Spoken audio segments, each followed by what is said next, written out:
And then ending in this really beautiful scene that we have in the barn later at the end of it, where they finally reveal how they really feel about each other. And that was cool for Lois's character as well. And it was really cute in its simplicity. I love you.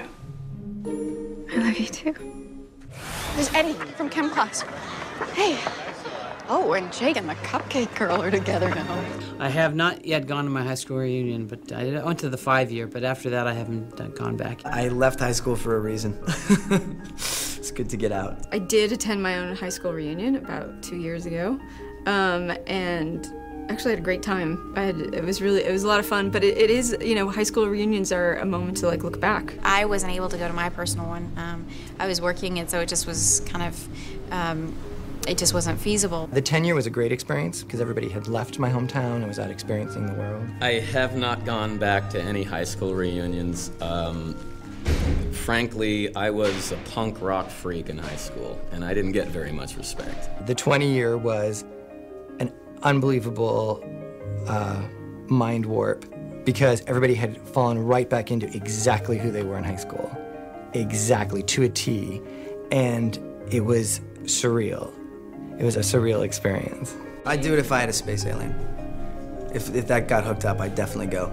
I'd get cathartic in high school, for sure. Life has treated me very well in the intervening years, and I'm afraid that I would go back trying to make a point or show off or something like that. And so I'm not going to tempt myself that way. If the brain wants to come, get me back in time, I'm down. That'd be a very different kind of reunion. I had a couple of girlfriends call me that I hadn't seen in about a decade, and they were coming to town, and I was able to see them.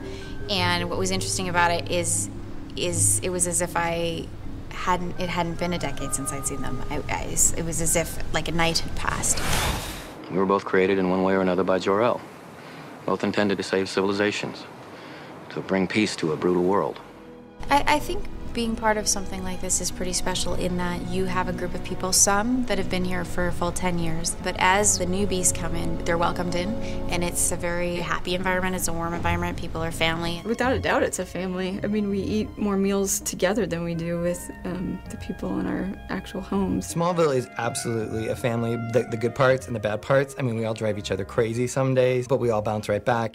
There's a lot that you see after, you know, a decade with each other, and you're really there to support each other because you're with each other constantly. I mean, it's great. It's an outstanding group of people. I was very proud of the fact that people that I had hired on the pilot, people that I had begged to work in the first episode of the series, they were so invested in the series, and also they had created a life for themselves. If there isn't a family after the end of 10 years, there's something wrong. And the show would have never existed this long if the people weren't so tight-knit. It has bonded us in a way that is going to be very, very strange when we all go our separate ways, because we've been there probably day in and day out more hours than we've been with our own families sometimes. It's a great show, and you know, why wouldn't I have wanted to be a part of it? It was great to do it the first time and totally great to come back. I've had an extraordinary time on this. A hero is made in the moment, not from questioning the past or fearing what's to come. Just remember that, Kal-El. The interesting thing about the question of man or Superman is really, does Clark ever let go of that question? I think so much of the Smallville existence in the beginning stages was all about discovery. All young people find themselves in that sensibility and tone of wanting to discover what they're capable of, what they're not capable of.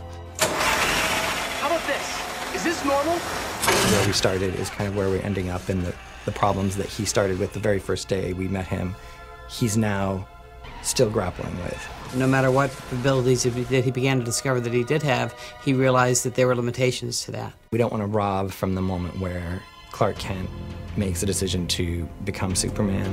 And so a lot of the decisions are wanting to make sure we don't get ahead of ourselves and really protect those moments. So when we get to the finale, it has kind of the legendary feel that we all are wanting it to have.